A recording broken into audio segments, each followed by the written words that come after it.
Cada any les biblioteques UAB celebren la Setmana Internacional del Joc, on els escacs tenen un paper molt destacat. Des del 2019 hem celebrat 3 tornejos amb torres UAB, ja que els escacs és un dels jocs més sol·licitats pels usuaris de l'Autònoma. Fes la teva jugada mestra. Els trobaràs a les biblioteques. Vull recomanar especialment les transversalidades de l'ajedrez, de Joaquín Fernández, que va fer un doctorat sobre escacs i educació a l'Autònoma.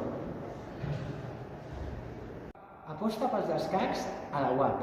Escaquegen amb torres UAB, perquè la salut mental està en joc. Guanyem la partida!